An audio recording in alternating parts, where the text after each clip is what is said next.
Hello, everyone, and welcome to another installment of Familiar with the Matter. I'm your host, Scribe, and today we'll be talking about independent comic books with Jim Healis, who has a little bit of experience with independent comic books with his recent publication, Blue Mamba. Hello, Jim. Hi, Scribe. Hello, everyone in chat. Yep, everybody, thank you for joining us. Thank you, Point Curation. Good luck on episode 2 of Familiar with the Matter. Well, thank you so much. Hopefully it'll go well. I'm still getting my sea legs as far as this stuff goes. So, and again, guys, on the off chance, and I know it's probably not going to happen, but on the off chance there are any super chats over the course of the conversation that you want to put in that are questions for me and or Jim, I would advise holding them off until the QA time near the end of the stream. I wouldn't want you guys to post a question that will eventually be answered between the conversation I have or the questions I've already prepared for Jim. So just that little warning. I don't expect that'll happen, but just on the off chance. So with all that being said, Jim, thank you for joining me today. Thank you, Scribe. Glad you invited me. Really appreciate your time.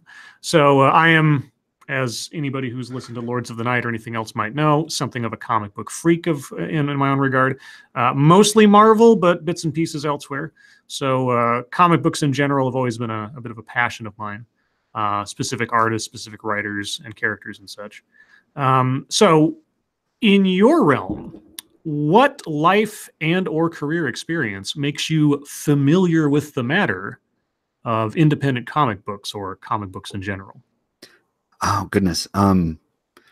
Just getting into it, I guess. I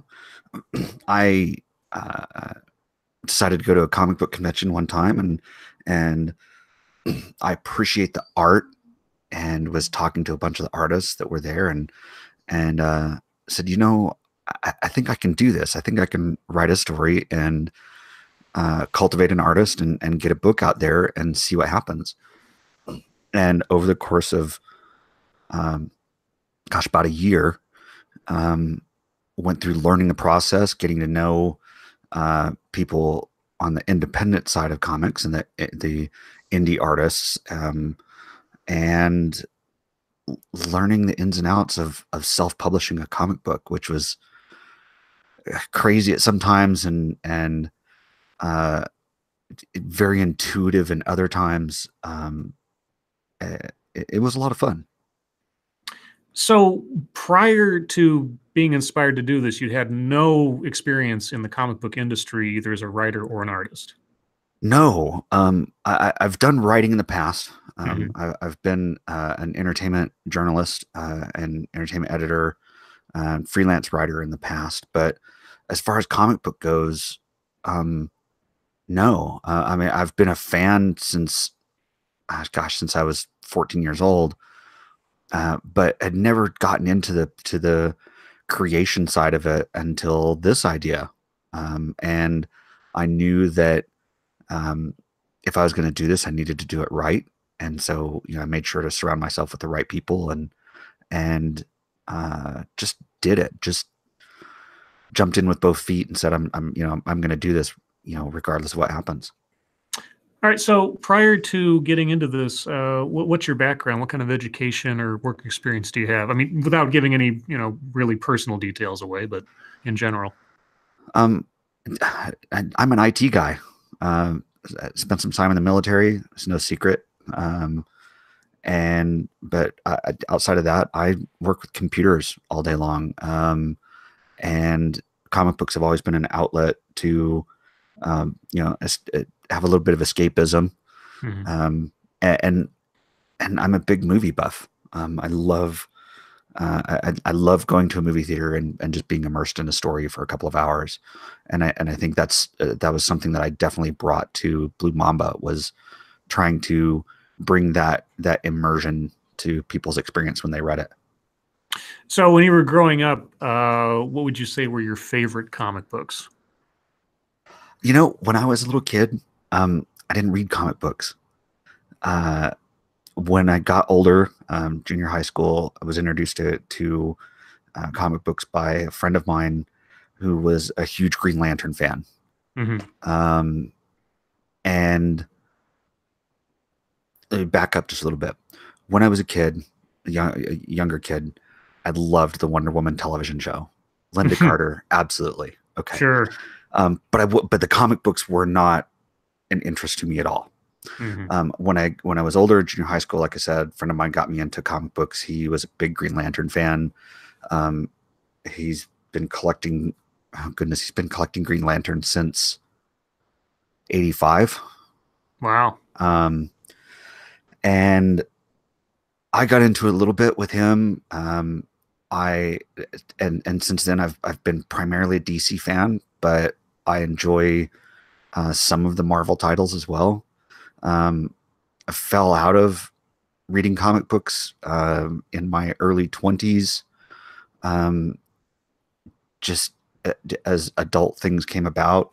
And then in the last couple of years, I've picked it back up again. So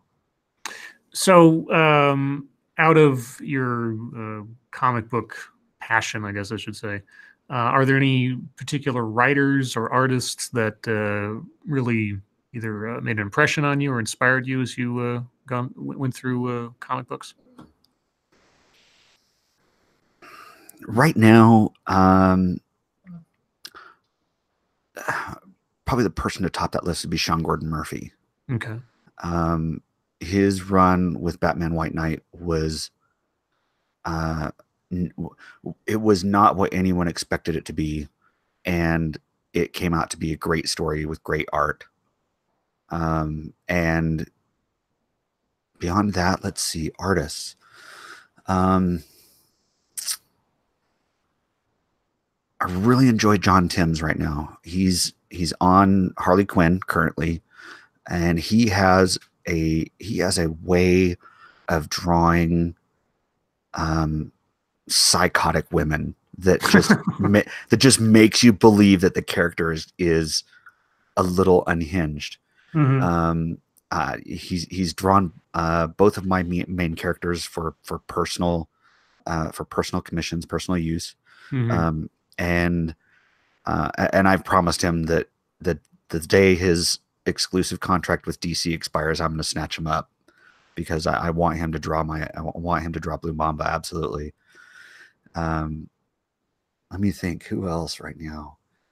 There's so many Sure. writers out there that they each contribute in their own way. And I'd probably have a few controversial selections out there that would probably make people be like, oh my gosh, you like those SJW people.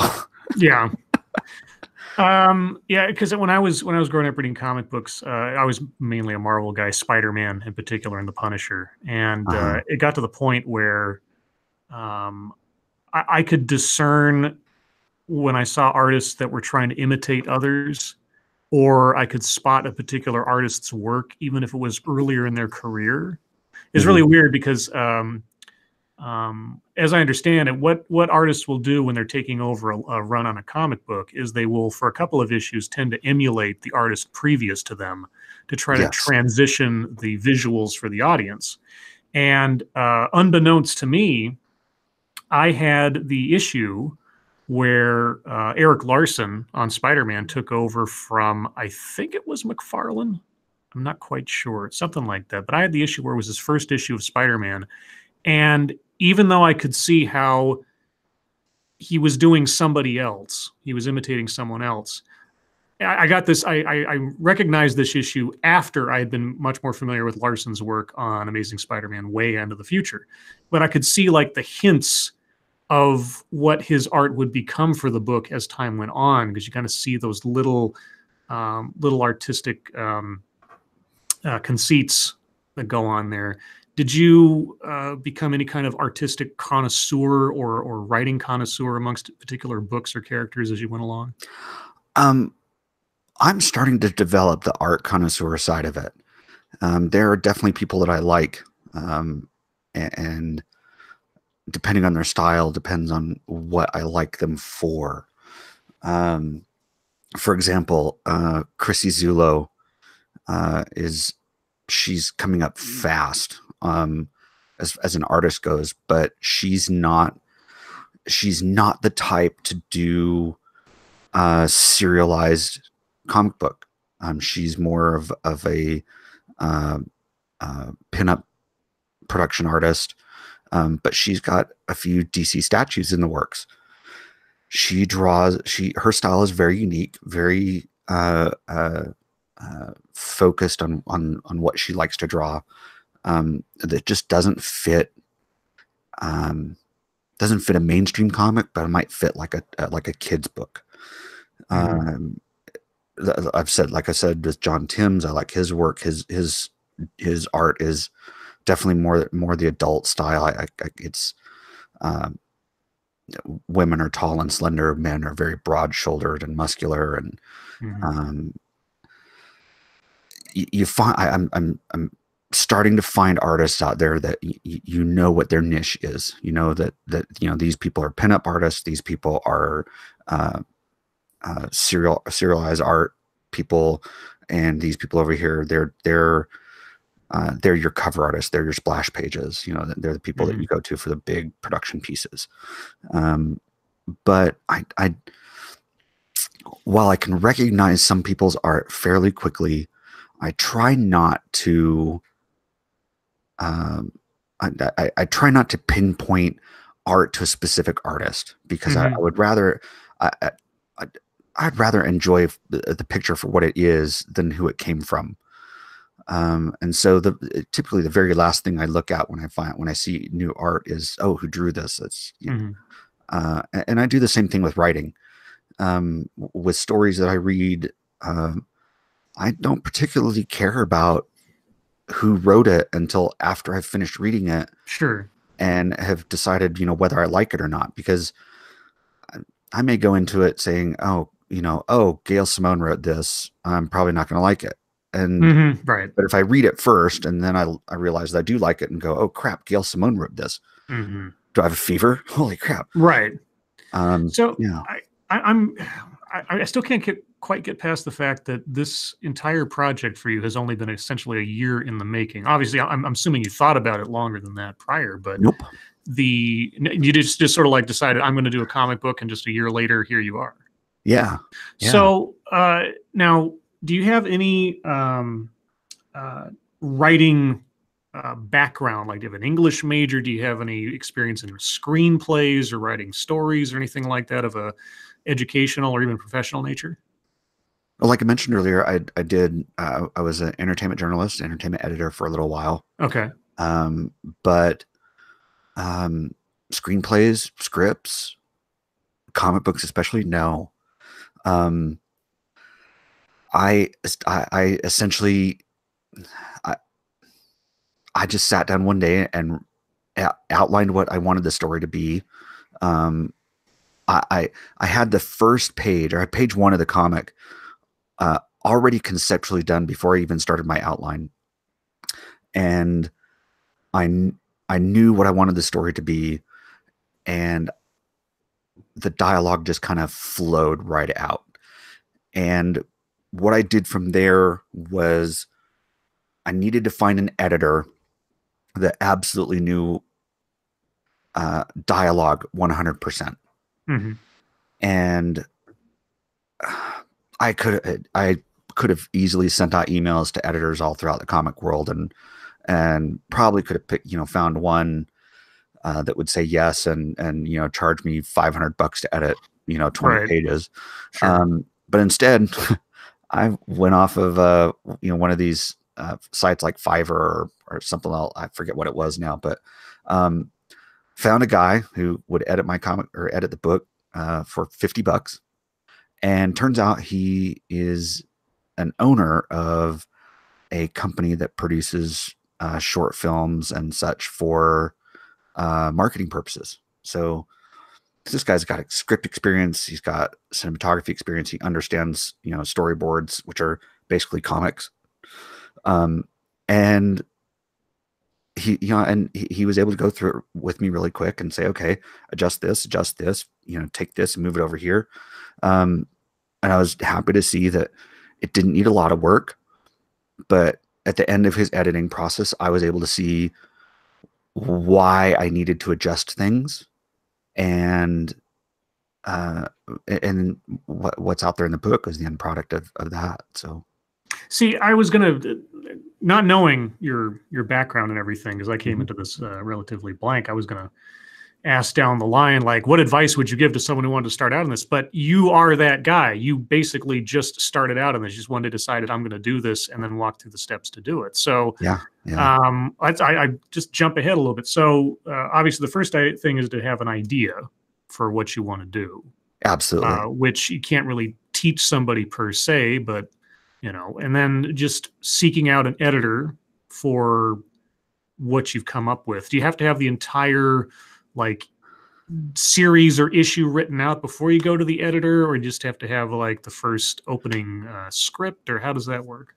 Or how did it work for you, I should say, because I'm not talking to somebody who's like an industry veteran or anything. Basically, you made your own market, which is very unique. Um, have your script ready for your editor. Okay. Your editor is not there to write the story for you. Mm-hmm. They're there to help you with continuity, with story flow, and making sure that your dialogue makes sense from beginning to end. And what I mean by that is when you get to the point where you start rearranging panels to make the story flow better, sometimes your dialogue gets out of order, and you need to fix your dialogue so that panels, now your new sequence of panels reads the way you want it to. So is there like some software you use to write the original script, or some kind of guide or informative books or anything that told you like this is how you write a comic book or anything like that? there are many books out there of writing the DC way, writing the Marvel way. Sure. But I didn't look at any of them. Okay, all right. What I did, I researched what word processing program other people use, other comic book writers use, and came out with Scrivener. Okay. And the reason why people are using that is the ease of formatting, and the fact that you can keep notes on. You can inside this word processing program. You can basically keep your notes. You can keep pictures, storyboards, everything, and you can tie all of these notes to like a specific page in your script. Okay. So it helps keep things in order as far as that goes. But the big thing with that process was I went and looked at other comic book scripts. If you search out there, you can find some very popular comic books have their original scripts published. And I looked at what people were putting in their content. And one of the things that I kind of stuck to was comic book is a visual medium. So trust your artist. First, find an artist that you're going to trust, that you can trust. And then trust your artist to direct the story the way you want it to be directed. Okay. And so while I'm reading while I'm reading other people's scripts, I'm seeing where these other writers trusted their artists, and you can see directions for each panel to be very sparse. I mean, sometimes just one sentence saying fight scene between so and so and this other person, and you let the artist take it. Well, let's talk about that, because I mean, that's got to be a very sort of scary thing to do. Like, you've written this script, you've laid it all out in your head, you've given it to an editor, the editor goes through it, makes some suggestions and changes and things, you got it all ready to go. And how, I mean, again, I'm assuming here, because I have no idea. I'm assuming you would have to like audition artists to find somebody who kind of got your vision at least. Did anything like that happen, or was it just sort of like with the editor guy, just luck of the draw? The first shot was a home run. No, artists were a different story for me. I put out a general call for artists out on DeviantArt, and I got about 40 people responded. Wow. Out of that 40, I quickly narrowed it down to my top 10. Out of those 10, I asked all of them for character concept art. So I gave them, full paragraph description of the main character. And I said, show me what she looks like. That's all I said. Here's a description. Show me what she looks like. Out of those 10 people, I got 4 people that came, I'm sorry. Out of those 10, I got 7 that came back with character concepts. Out of those 7, I selected 4 that I thought drew the character the way I thought she should look. Excuse me. And with those 4, I said, here's a page. I'll give you your page rate. Just do pencils for this. Just draw this page. And they all disappeared. Oh, okay. None of them came back with pages. Oh no. And so after, 3 weeks of going through all this artwork, I had nothing to show for it. Except some character concepts that I couldn't use. Right. So I took a shot in the dark and I started emailing comic artists, like well-known comic artists of art that I liked, and basically said, hey, look, I know you're probably busy with, whatever you're doing, but if you know somebody that is looking for work, please send them my way. And one of them wrote back and said, I'm not going to refer you to anybody. I need work. Oh, okay. And so that got me Ali Garza. And then we just started working from there. He gave me character concept and showed me some of his sequential art that I'd seen already published, and we just took it from there. Okay, so to this point where, sorry, what was his name again? Ali Garza. Ali Garza. So as soon as at the point that Ali Garza said, "I need work," okay, how much time had elapsed between you deciding to start this project and that point? About 4 to 6 weeks. 4 to 6 weeks. Okay, and but from deciding to do this to finding your artist, how much out of your pocket money had you spent on this project? Thereabouts, round number. Maybe $500 or $600. Okay.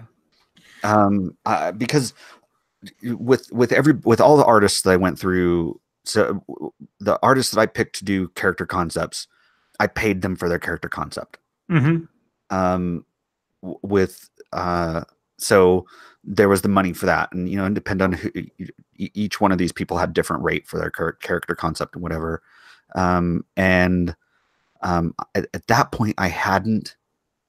I just sent my script to the editor, I believe. And he was, really cheap.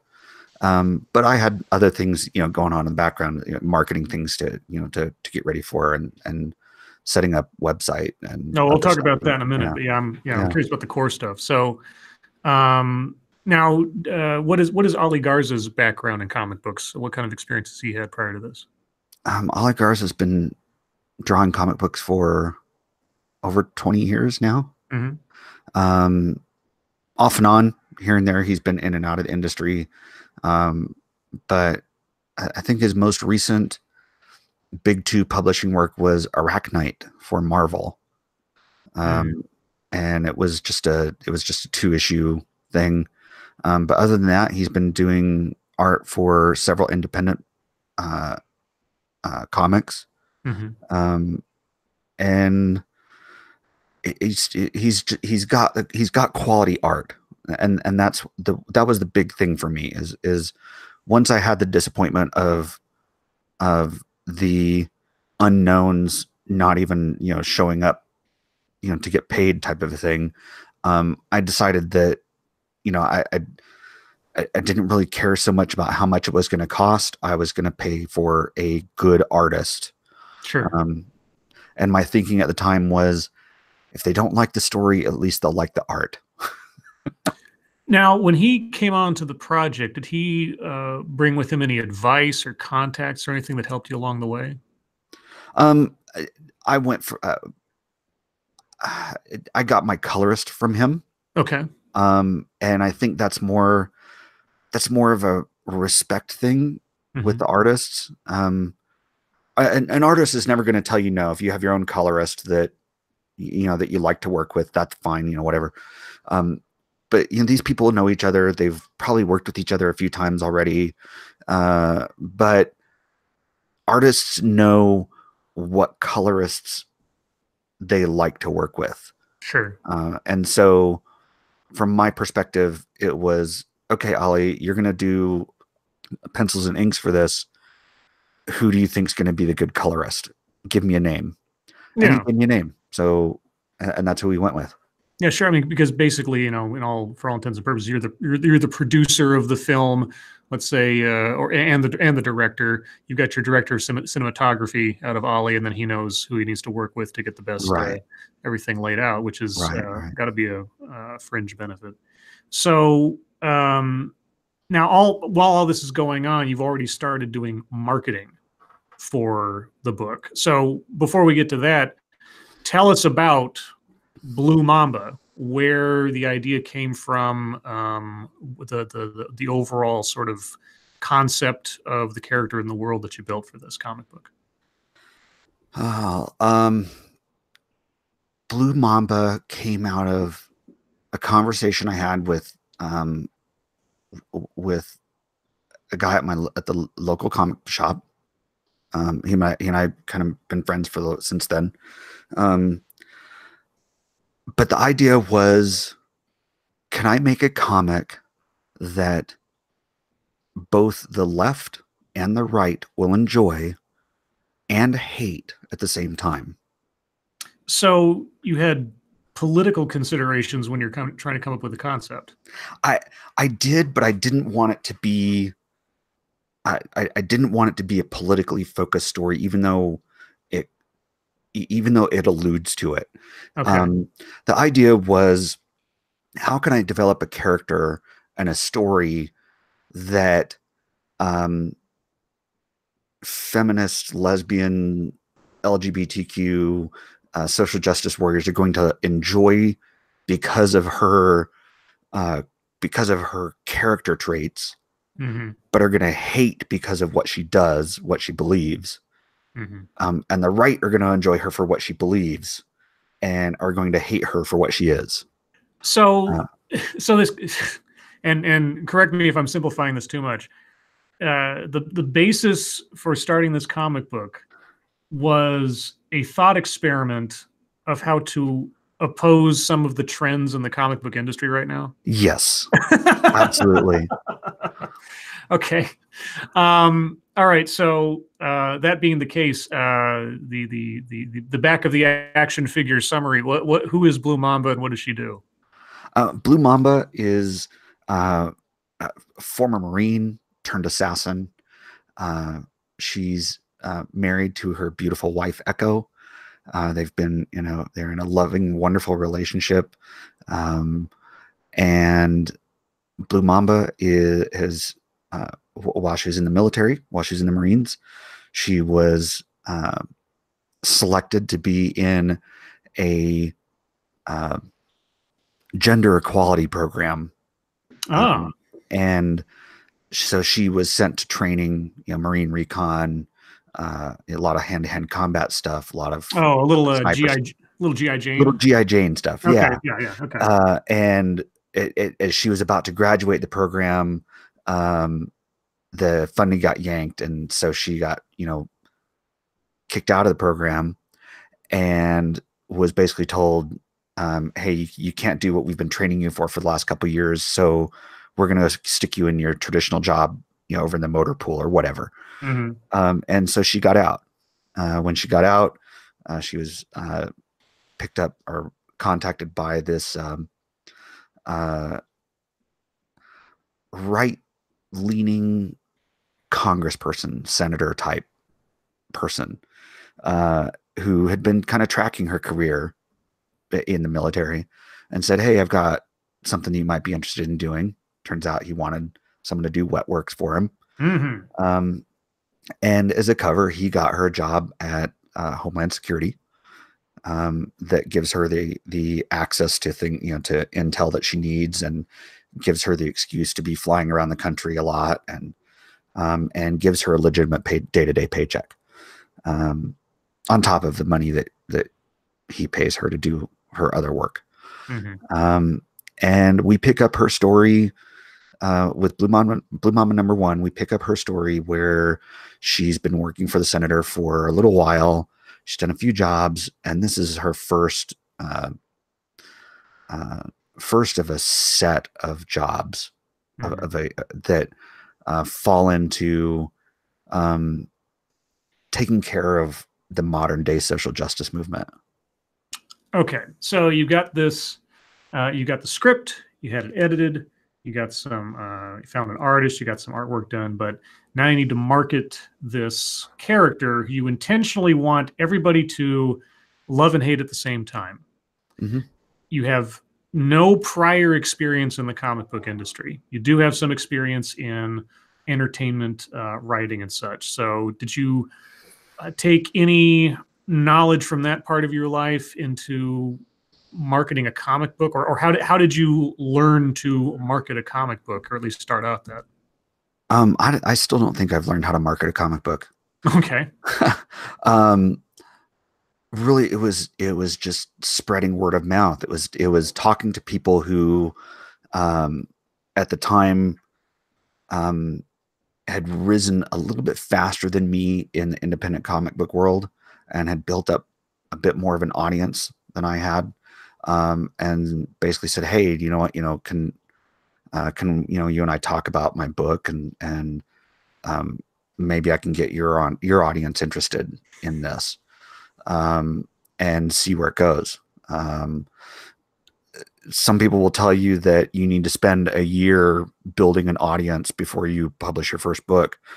And my thought was, why do I have to do that? I mean, all I have to do is get a few key people interested in the book, and to talk about it, and the word of mouth will spread. And it did. Okay. So now, how many at this point? So let me walk back a second here. So when did the Kickstarter come in? Was that did you already have one issue done? How did you prep for the Kickstarter? My goal was to have the book ready to print before I started the crowdfunding. I did. One of the things that I personally hate when supporting crowdfunding on anything is, I gave you my money. Why do I have to wait a year to get it? Right. I understand there's a process and things, and sometimes things take longer than others. But I knew going into this whole thing, I knew how long it took to produce a comic book at the big two. Okay. And so when I see people, put up a crowdfund for a comic book, and their delivery date is 9 months to a year away, I don't back them anymore. I question why they're taking that long, what their real motivations are. And so, well, how long does an actual big two industry comic book take to make on average? It can be as short as 2.5 months and as long as 5. Okay. And how long from finding Ali to having it ready to publish did it take for issue 1 to be ready? Long story short, it took several months. Okay. And that's just sometimes artists just aren't great with deadlines. That's all I'll say. So yeah, especially for an independent thing. Now, is it? I assume that something like that is because you're not a giant company and you don't have like big deadlines or a lot of prestige per se, because you're just a guy basically. I mean, for all intents and purposes, and not a lot of leverage. Sure. In any industry, the leverage that you have is the money that you're paying, and when you're new, you're usually paying, a big deposit up front, right? And at that point, they've got your money. Mm-hmm. So what are you going to do? Okay. And it can be difficult, but them's the breaks. That's just the reality. Yeah, that's just how it goes sometimes. And and for issue number 2, I've got more leverage going into issue number 2. So okay, so it takes several months to have the first issue ready to go to publish, and that's when you start the Kickstarter. Yes, as soon as I had all of the interior pages and covers done, was when we launched the Kickstarter. I take it back. I think I had all but one cover in hand when I launched the Kickstarter. But by the time the crowdfunding was done, and the crowdfunding is kind of a story too, and we can get into it if you want. By the time the crowdfunding wrapped up, the book was sent to the printers 2 days later, 2 or 3 days later. So in the course of creating the book and everything else, and getting to the point of going to the Kickstarter, did you get what kind of feedback did you get from people that you knew, or people who were peripherally involved in it, or from Ollie himself as things went? Was it encouraging? Was it a lot of like, well, that's good, but, or I mean, how did that all work out? Because I know that whenever in the past I put something out there that I was really, really passionate about and really thought I was good at, I was always kind of scared of the response I might get. I kept this pretty close to my chest most of the time. Okay. So I didn't, outside of my editor, I think maybe 2 or 3 people had seen the script. Excuse me, outside of my creative team, 2 or 3 people had seen the script. When Ollie saw the script, he didn't really have any comments on it, partly because I left so much of the panel direction up to him. And my colorist when he read it, his comment was, this is a good story. I can't wait to see what the art looks like. Okay. And my letterer had no comment at all. And the letterer is a totally different story. That's kind of dramatic too.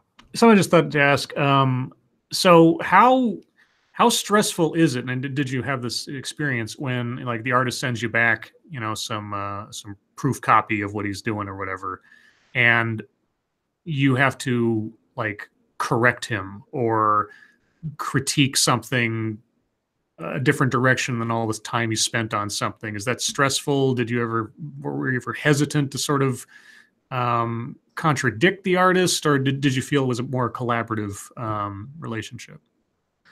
I wouldn't call it collaborative, and I think it's more of a personality thing for me, that I didn't hesitate to fix things. Okay. But there were a few things that came to the point where it's like, okay, he's just not going to fix it. Okay. And I just accepted it and moved on. Sure. And that came down to deadlines. Right. You want something to be different than what it is, and the artist just isn't getting to it. The book's got to go out. Yeah. The old filmmaker saying, or even the writing saying, sometimes you have to kill your darlings. You just have to sort of like move on and get along with it. And sometimes it doesn't matter. And it turned out in my case, some of a couple of the things that I was concerned about in the art phase didn't matter by the time we got to lettering, because it was covered up. Sure. Okay. So, but I think for me, like I said, it was more my personality and the contract that I had with Ollie that I didn't hesitate to say, no, this is wrong. You need to change this. Did you have to consult it's just on the business side of things? I'm gonna get in that in a second. But did you have to consult like an attorney and stuff when you're working with figuring out contracts and deadlines and stuff like that, or was it all sort of semi handshake on the back of a napkin kind of thing? Somewhere in the middle. Okay. I had written contracts for everybody that I worked with, but they were simple one-page affairs. Sure. Here's what I want. Here's your deadline. Here's what I'm going to pay you. Okay. And again, an experience thing. When I start doing contracts for issue number 2, those contracts are probably going to be 2 pages. Right. Sure. It's a learning experience. So when you started the Kickstarter, what was your minimum funding goal to publish issue number 1? Trying to remember, what did we set our goal at? I think it was 15,000. Now, is that what is necessary to publish a comic book? I have no idea. I mean, what are the costs like in actually getting a comic book to publication? It depends on a lot of things. I spent a considerable amount of money getting the comic book ready for publication. Was that before the fundraiser or before the fundraiser? Okay, so do you mind sharing how much that was? I mean, you don't have to, obviously, but I'm just curious. All told, probably about 12,000. Okay. And that was out of pocket before I even raised my first dollar in crowdfunding. And then, once you publish, you've got printing and shipping costs. Sure. So I realistically, I was looking at a break-even point, north of $20,000. Okay. Well, on the Indiegogo, it said that the original fixed goal was $6,000, and you brought in $16,400 thereabouts. Yeah. Wasn't there a second fundraiser somewhere else or a backup or something? We started on Kickstarter, right? And due to some controversies in the Comicsgate world, the Kickstarter got zero to little traction. People just refused to support anything on Kickstarter. Didn't matter if they liked it or not. Now, for those, and I'm not all that familiar with it as some others, but for those that aren't aware, what's if there is a Reader's Digest version of the Comicsgate situation, how did that? What was that, and how did it affect your fundraising? One of the independent creators had decided to run his campaign on Kickstarter, and he claimed that Kickstarter had kicked him off of the platform before his campaign even launched. And I don't know 100% of the backstory on that, but that's what he said. And as a result of that, everybody that was a fan of his said, okay, well, I'm never supporting Kickstarter again. Okay. And that there are dozens of books that make tens or hundreds of thousands of dollars on Kickstarter. But at the time, I was trying to attract an audience that overlapped with this other person. And so therefore it didn't catch on. Gotcha. Okay. But by the time you switched over to Indiegogo, you had your initial goal done like in less than a day, basically. Yes. And when I switched over to Indiegogo, I readjusted things. When I switched over to Indiegogo, I'd pretty much accepted the fact that I was not going to get my original investment back. And so I was only raising funds for printing and shipping, basically. Okay. So how many issues do you have of Blue Mamba out as of right now? Just number 1. Just number 1. Okay. Yeah. And is 2 still in the process? I have 2 through 5 scripted and edited. 6 is scripted, and I have the second story arc outlined. And as soon as I can raise up enough personal funds to start number 2, I'll do that. So from the people that did fund the Kickstarter and other people, what's the reaction been to issue number 1? How's the feedback been on it? Holy crap, it's porn. Yeah. Okay. Yeah. Well, I noticed that in some of the artwork that I saw and everything. It's just like, yeah, this is definitely an adult comic book, not in the sense that it's XXX, but I mean, and that is a distinction that I get kind of irritated by things these days, where people say, "Oh, this is adult material," and they automatically think porn. Like, no, just mature content does not mean it's porn. It just means it deals with things that aren't, right. Black and white, simple matters or things, or just deal with things that an adult should deal with. Yeah. So has that been? I assume that has been both a boon and a albatross, depending on who you're talking to. It has. I specifically made this comic for adults. And had no intention whatsoever to attract younger readers.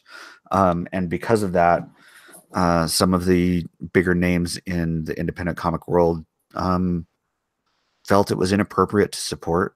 And whatever, that's fine. They draw superhero comics, and their primary audience is broader than mine, and whatever.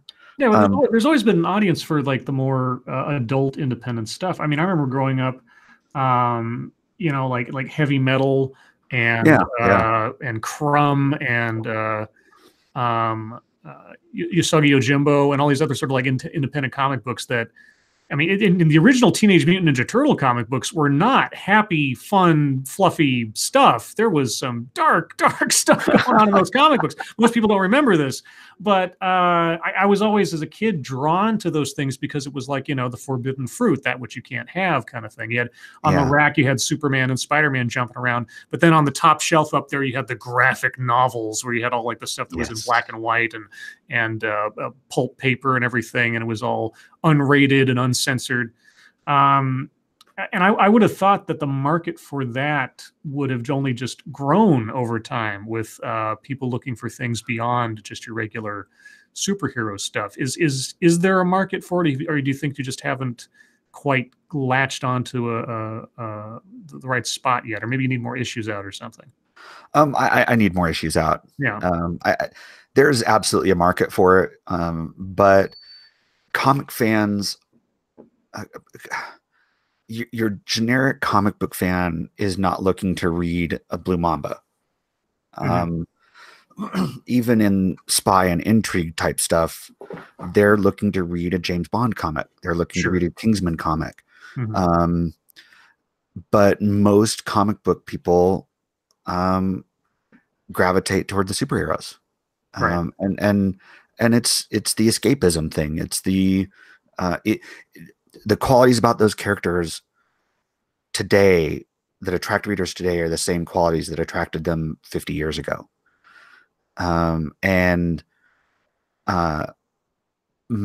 Your general comic book audience, that's what they want. So, yeah. Now, just as a very, very loose comparison, this YouTube thing I'm doing, I try to consciously keep it in my mind as a hobby, because I have a full-time job. I got other things going on in my life and all that. Do you consider this to still be a hobby, or so are the hours you're putting in comparable to an actual job, or do you still have the mindset if it's a hobby, even if it is long hours? During the production, it took up probably a good part-time job type of hours. But this is still a hobby. Okay. Gosh, what did I saw a statistic recently. It said something like only 21% of writers make 100% of their income from their writing. Right. Yeah, it's very very Spartan sort of way to live, unless you're either very good or very lucky. Yeah, and for a writer in comic books, it is, oh man, just the money is just not there. Yeah. I mean, it's, um, when you can get paid, anywhere from $100 to $300 for a script. Yeah, because the writer, I mean, in my realm of collecting comic books, and knowing what I know now about how much work and how many people go into making one of these things, much to my chagrin, I was always far more aware of the artists than I ever were the writers, because it's, as you said, it's a visual medium, Yes. and you kind of forget that there's also usually, I mean, sometimes you both have the writer and the artist as the same person, like a McFarlane or something, sometimes, or maybe Jim Lee. But oftentimes it's two people, but you never see that second person because their words are encapsulated within the art. So it just seems like part of Mhm. one thing. And of course, the people that get all the recognition are the people that bring the characters to life visually because of that. Yeah. Do Yeah. you ever feel sort of uh, left behind in the comments that you get back about the comic book if they talk about how cool the art is, but they don't mention anything No, about the writing? Okay. no. Um, I've been for what little, uh, uh, marketing or caring of Blue Mamba has been post production. It's been me. It's been all my work. And so, Sure. everything that, all the comments that come back to me are mostly how they love the story and want to see more of the story. And a lot of people say, hey, I really really like the art, but, um, uh, this book isn't being is no longer being 100% promoted from the artwork standpoint. So, Mhm. people are reading the story and appreciating the story, and that's a little bit of an ego boost for me to know Sure. that I'm on the right track for the story. Okay. And I mean, if there's anything else we want to talk about, but I sort of one overarching question. So after, you're a fan of comic books, you come up with this idea. After all these different steps and all these different moving pieces or moving parts of getting to the point of actually publishing, has the business side of publishing a comic book, has that diminished or risked diminishing your passion for the project itself or comic books in general? Or maybe just challenge it, if not diminished it as a I mean, I gotta imagine Yeah, it's like looking behind the curtain kind of thing, that kind of stuff. It can sort of change your perspective on the whole deal. um, a little bit, and not so much the, um, contract negotiation, or uh, not. It's diminished it in the sense of, um, I see where I need to be more assertive in areas. I see where, I can negotiate better in some other Hmm. areas, and sometimes I just don't want to. Hmm. And that's where having a publisher helps. Right. Um, Do some of the heavy lifting for you. yeah, absolutely. I, I've got no problem stepping up and doing number two, or issue number two, on my own again. I know what it's going to take. I know I can set my expectations a lot better. Right. Um, but some of the stuff, it's just tiring. Um, the uh, Doing the shipping was just, if you don't have help to do Hmm. shipping, regardless of how many you're sending out, um, it's going to suck. Right. Um, and and I got as much help as I could with shipping, in the sense that I used software in the back end to track, all of my customers and what they were getting, and then I got friends to help pack boxes and stuff. Sure. Um, and then on the production side of it, um, it's managing deadlines is probably the biggest thing for me, because uh, uh, maybe I come from a different world when it comes to deadlines, but, um, I'll, I've seen a lot of comic book artists, and this probably goes for artists in general as well, Hmm. um, don't have much respect for a deadline. Yeah. Um, and, uh, and that's, yeah, and for somebody who, you know, has got a schedule laid out and personally respects other people's time and you know what they have to do, it's hard for me to deal with somebody who's like, oh yeah, I'll get to that. Right. Like, you know, or, you know, when you email them and say, hey, the deadline was yesterday, where's your artwork? And they're just like, they ghost you. Right. So now, are you actively seeking a publisher, or have you found a publisher? How's that? Nah, No. I'm not. I'm not actively seeking someone to a publishing house to pick up this book. If somebody came to me and said, "Hey, we want to publish this for you," then sure, I'll talk to them. We'll see what kind of deal that can be made.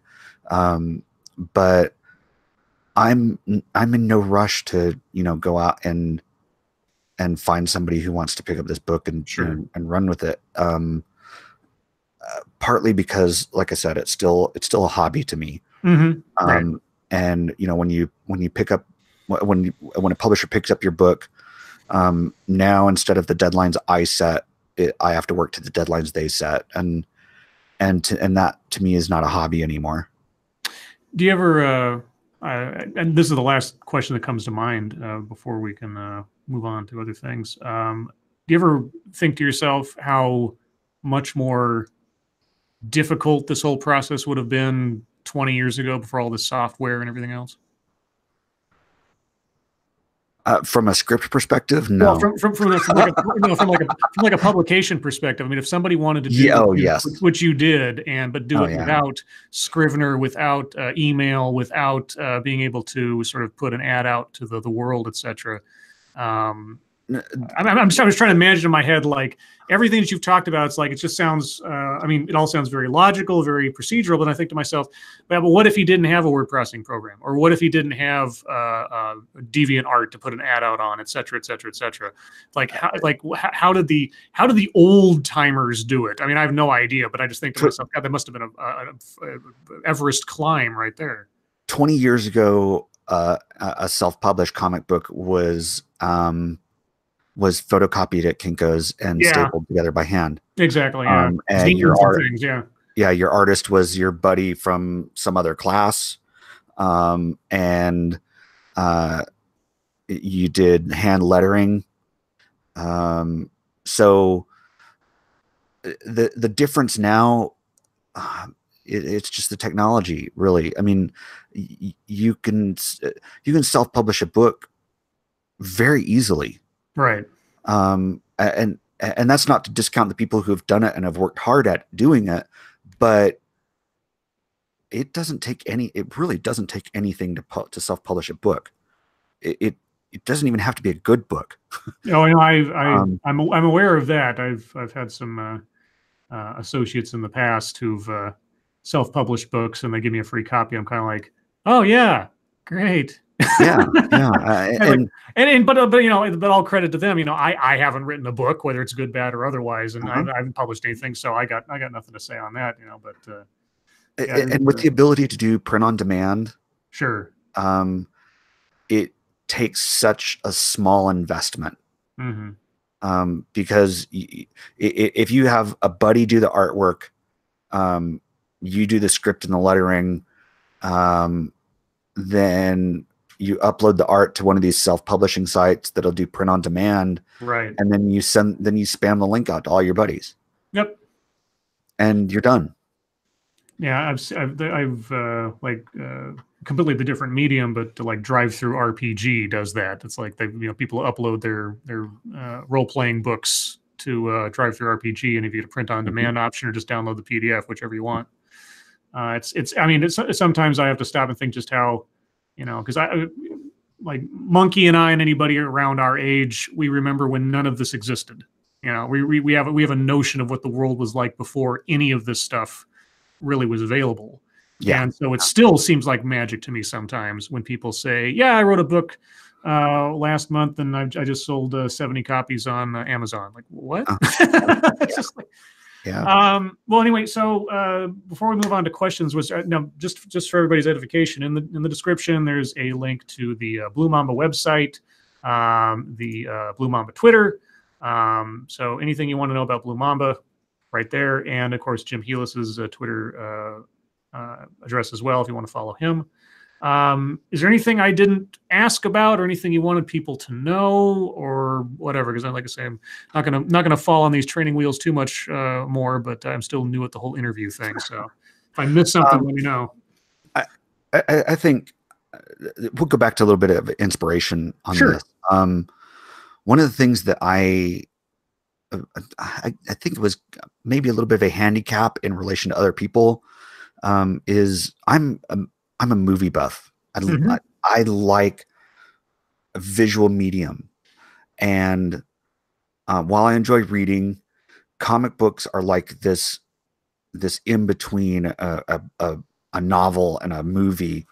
And so whenever I would describe things to people, I would always describe something in the frame of a movie scene, you know. Sure.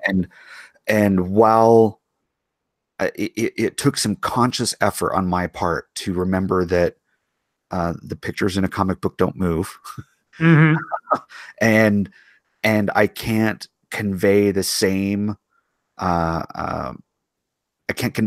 action in a few frames of, or in a few panels of a comic book as I can a scene in a movie. And so it would be reducing conversations or reducing action sequences to a single frame and trying to convey everything in a single frame that in my mind is 5 minutes on screen. Right. And when talking to these experienced people that I dealt with to produce the book, sometimes I would get this, this response of like, we can't do that. No, you can't. Figure out a different way to do it. It's got to be, and that happened a few times in when I did revisions of the script. It's just like, okay, I started out with a 9-panel page and cut it down to 6 panels because I could take 2 panels and combine the dialogue and not have to worry about the panel conveying an action, but letting the dialogue convey the action for me. Right. There was a lot of interesting things to sit and learn about composition.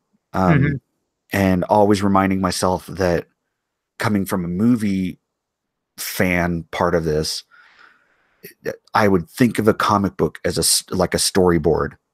Right. And as long as I kept that in mind, I would do okay in creating different panels for different pages. Man, I wish some of the TV shows I've seen recently of comic book characters I love had decided to use the comic books as storyboards, because good God, some of the disappointments, I tell you. I've talked at length about the Punisher TV series, and just like, guys, seriously, all the work has already been done for you. Have you read this comic book or that comic book? Anyway. All right. So again, anything else to plug, mention, any upcoming Kickstarters or Indiegogos for issue 2 or anything like that?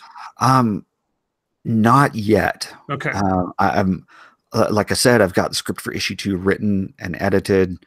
At this point, it's just making sure that I have that I have enough funds to get everything ready to produce before I launch a fundraiser for the next issue. Going back to my belief of not leaving the fans waiting to get things.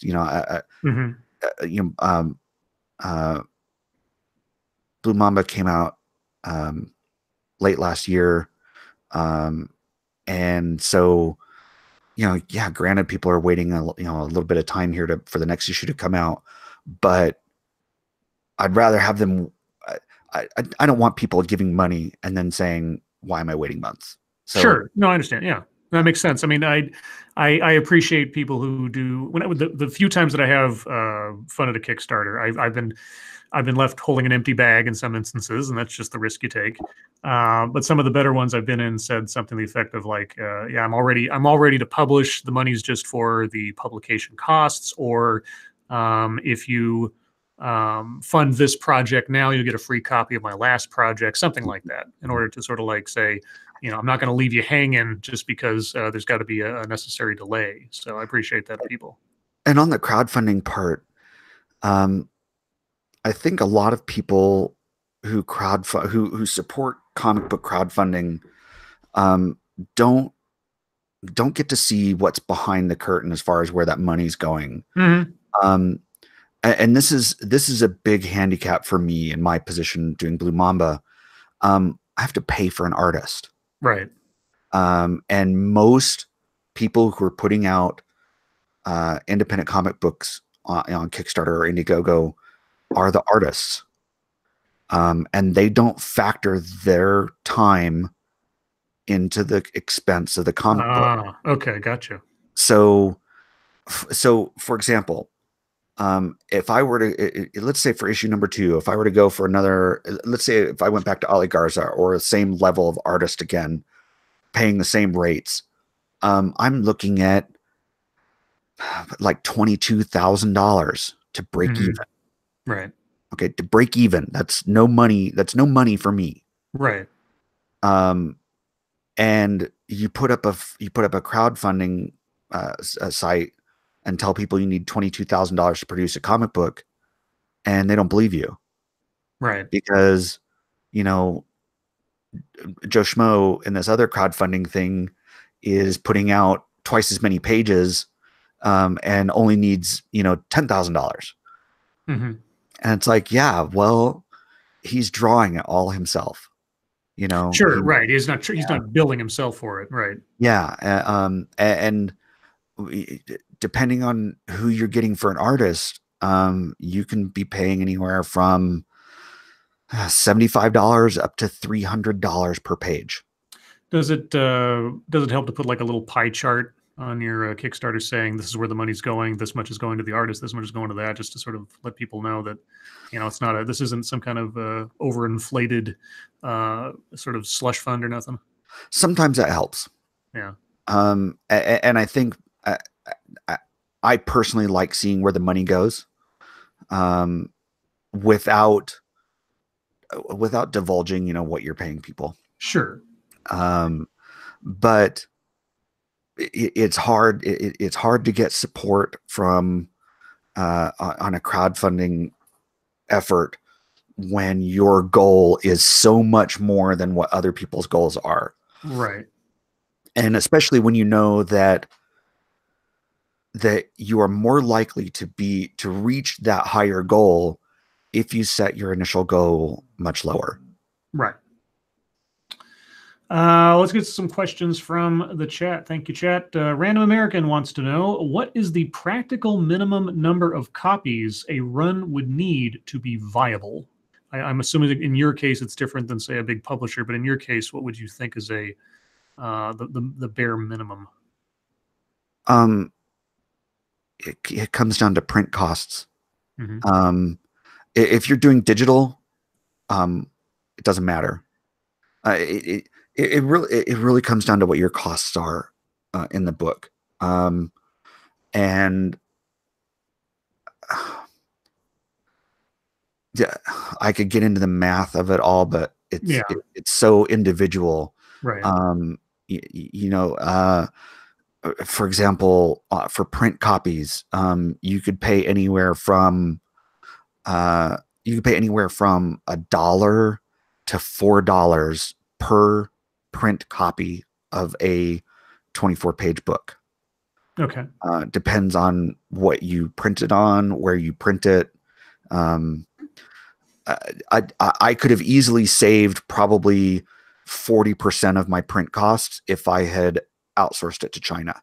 Sure. But it would have taken 3 months for me to get the book. Yeah. And then my experience with the experiences of some of my colleagues who have done that,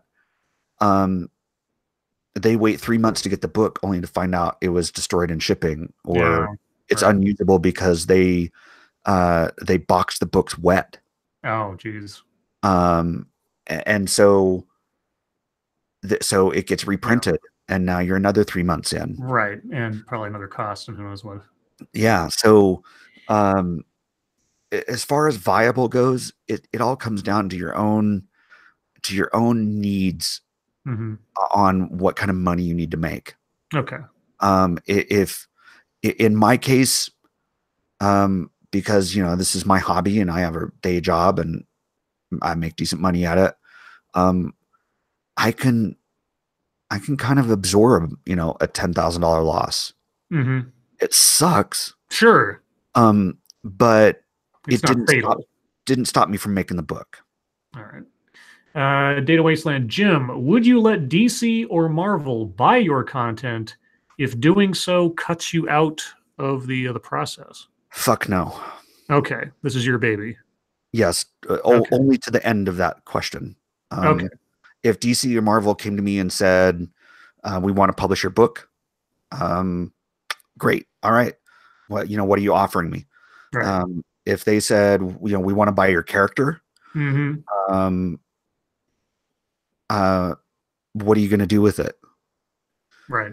Um, I gave a strong fuck no to that, but I really, it comes down to money. Right. Yeah. You It know, comes down to the specifics. I can create more characters. Yeah.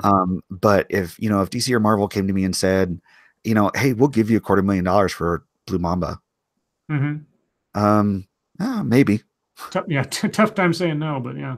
But DC or Marvel are not gonna offer me enough money to buy Blue Mamba. They're not. Yeah. Sure. Not right now. She's not worth that much money. Right. Yeah. Not unless somebody. I mean, the female spy genre might get a boost in the near future with like the Black Widow movie and everything, but Yeah, yeah. who knows? Which I heard a rumor that might be an R-rated movie, which would be nuts for a Marvel movie, but who knows? Let's see. Tarkata says, "What was the issue with the letter person he was working with that Jim mentioned?" Oh, the um, lettering person. Yeah. If you can say, I mean, you don't want to use any I'll names or say it nothing. because I'm not going to Okay. use a name. Okay. The letter that I had picked up initially had basically completed the book. He Hmm. had done everything except for the trade dress on the covers. And I get an email from him saying, I can't complete your project. I'm going to have to back out. Oh, how far into it was he at that point? 99%. Like I said, Oh, all he had to do was all I needed him to right. do was do the trade dress. Okay. Yeah. Okay. And I told him that. I said, look, this is stupid. Why are you backing out now? Hmm. He didn't reply. He just said that, other projects had come up and blah, blah, blah, blah, blah. Well, it came out about maybe 2 or 3 weeks later that he had signed a letter with a few other people saying that if your book is in any way related to the Comicsgate crowd, we're not going to support it. We're not going to work on it. Oh, he got Um, screwed over again. That's so the biggest thing with that is if he had just come out to me and said, I'm dropping your project because you're related to Comicsgate, I would have respected that. okay. But he just waited the last second and say nothing. Yeah. The fact that he just said, I'm dropping you because my other projects are, Right. more demanding and I don't have time. Hmm. That was bullshit. And I've Right. 100% lost respect for him. Okay. Let's see. Random American says, "Where is a good place to find artists for this kind of thing?" We started out with DeviantArt, but that didn't do well for you. So then you just sort of like shotgunned emails out to just anybody who you thought was a good artist. Yes. That was my approach. But uh, if I were to start over today, I would still go to DeviantArt. Um, it comes down to budget on Hmm. artists. You go to DeviantArt, you're going to find people who are new or who are itching to get their art out there and get recognized. So you're probably going to pay a little less money for them. Hmm. If you want a this sounds bad. If you want a good artist, someone who's got experience, someone who knows what they're doing, hit the comic conventions. Sure. Spend all day in Artist Alley, talking to people, shaking hands. talk to their managers if they've got their manager with them. Right. Find out rates, find out their availability, and if you are at the point where you're ready to hire somebody and you do that, have your one paragraph write up on a card, like a index card or whatever, printed up so that you can hand it to them so they can keep it and, read what it's like and hold on to it. Your write up of the comic book, you mean? Yes. Yeah. Okay. What it's about, what their, what the artist role is, and whether you're looking for a collaboration or work for hire or things like that. So, you're probably going to find better. You're probably going to find more professional artists at a comic convention, but you're going to find, I think you're going to find hungrier artists if you hit up DeviantArt. Okay. Polydub, who hosts the comic book curation show, in light of declining comic sales, some have described the crowdfunded self-published model as a viable replacement for the decades-old large publisher business model. How reasonable is this from your perspective? Nope. Nope.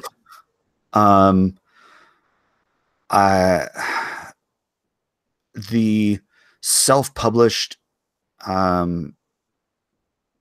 crowdfunded comic book stuff, it's not sustainable for let me give it a couple examples here. You've got some people who've done nothing but crowdfunding for their comic books and are highly successful at it. Patriotica and Lady Death come to mind right off the bat. Brian Pulido with Lady Death pulls in 6 figures for every Kickstarter that they do. Sure. And I mean, they will hit 6 figures in like the first 5 hours. Right. And they do like 4 to 6 books a year. Right. Like that. But those people have an audience. They've built their audience. Right. And their audience has been cultivated over the last 25 years. They have no need to go to a big publisher again, because Death has been through the publishing people already. They have no need to go to a big 2 or a bigger publisher and have their book done.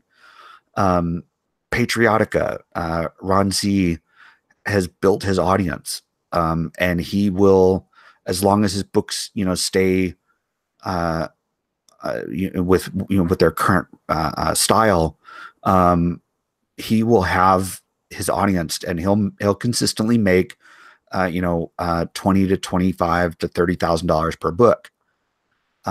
But it's just not sustainable in the long run for a serialized media that the big 2 are putting out in the sense of a bi-weekly book or a monthly book.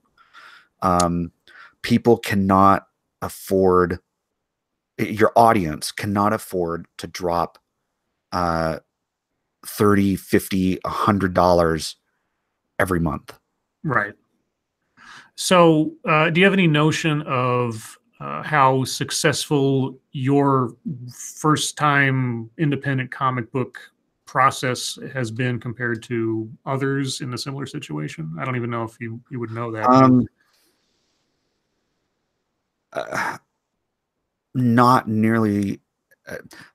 I probably hit like the 50% mark. Okay. My expenses were a little high, and that was my fault.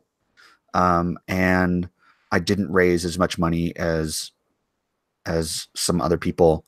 But the deficiencies I had in raising the money were, again, my fault. I didn't spend a lot of time building an audience. I jumped in and tried to attract already built audiences from other people. Okay. So would that be, the age-old question, what advice would you give to someone who's trying this for themselves now? Then that you are something of a veteran. I mean, you've done more than I have, obviously, or a lot of other people. So is the first trick ahead of time before starting to crowdfund to cultivate an audience even before you have your issue ready? Yes. Yeah, absolutely. How would you do that now? If you had to go back and you had to try to cultivate an audience beforehand, what would your strategy be in doing so, do you think? I probably would have gone for like an 8-page ashcan. Something, just a simple black and white, hire any artist that does decent art. Don't pay a lot for it. Do have it printed by FedEx or your local print shop. Any print shop that will do saddle stitching. Just have them. It doesn't have to be big, right. but invest that $1,000, and give it away. Yeah, and issue 0, as they used to do back in the 90s for a lot of things. Yeah, an issue 0. Yeah, that was a big trend back when Image Comics came out. They're like, oh, it's issue 0. Like, ooh, what issue 0? What does that mean? It was like this big secret or something, and then it was usually just sort of a test, floating a balloon to say, hey, here's something new. And take those to comic conventions. Yeah. And you give them to anybody and everybody. And no, not sorry. This is Kyle says basically a one shot. No, not a one shot. It doesn't have to be. I could have very easily written a prequel to Blue Mamba and done it as an 8-page issue that I could have given away. And don't be afraid of digital. I love having the feel of paper in my hand when I read things. Sure, and me too. So I don't buy anything. I don't buy things unless I can get a print issue of it. But digital is free distribution. Yeah, it is. Yeah, that's I couldn't even imagine somebody coming from the old school having all of this like free broadcasting essentially available to them if they just yeah. Really, it's not free, but here's how cheap it is. Between the web store and my digital distribution backend, if I sell 2 digital copies a month, it pays for itself. Well, with that being said, just to wrap up, as Belias Fire asks, where can people pick up a copy of Blue Mamba? Or are physical copies still available? Absolutely still have physical copies available. There's a link on the website. There's also, you can go straight to the web store. It's bluemambacomic.bigcartel.com. And physical copies are available. I have prints, 11 by 17 prints of all of the covers. And some exclusives also available on the website. Yep, and that link is in the description, guys, for the Blue Mamba comic.bigcartel.com. Also, the Twitter address for Blue Mamba and Jim Healis's address. Any closing thoughts or anything? Anything that you'd like people to know, or if people wanted to get in touch with you about anything in particular, would the Twitter be the best place to go? Yeah, hit me up on Twitter if you have questions. Either at Blue Mamba Comic or at Blue Mamba Comic is the Twitter handle for the comic book if you have questions about it. My personal Twitter is just that. It's personal Twitter. So if you follow me over there, you're probably not going to get much comic book stuff, but you might get some things that you don't like. So yeah, at Blue Mamba Comic on Twitter. All righty. Well, hey, Jim, thank you so much for joining me. I try to bring on people who know things about stuff I have no clue about. So aside from being a fan of comic books and having a little bit of sort of peripheral knowledge, no clue the amount of heavy lifting that goes into the process. And I really appreciate that you took the plunge. I cannot tell you how impressed I am that just within a year's time, you've gone from concept to having something in people's hands, which is amazing to me. And congratulations on that. And I'm really hopeful that when the next fundraiser comes around, it is doubly, triply successful. Well, thank you very much, Scribe. I'm glad to be on today. All right. Well, guys, thank you for joining us tonight, or today, I guess the hour is, I suppose, depending on where you are in the world. Look forward to the next episode of this little series of mine, and we'll see who comes on next. So again, guys, links in the description. Thanks again to Jim, and we'll talk to you guys later. Take care.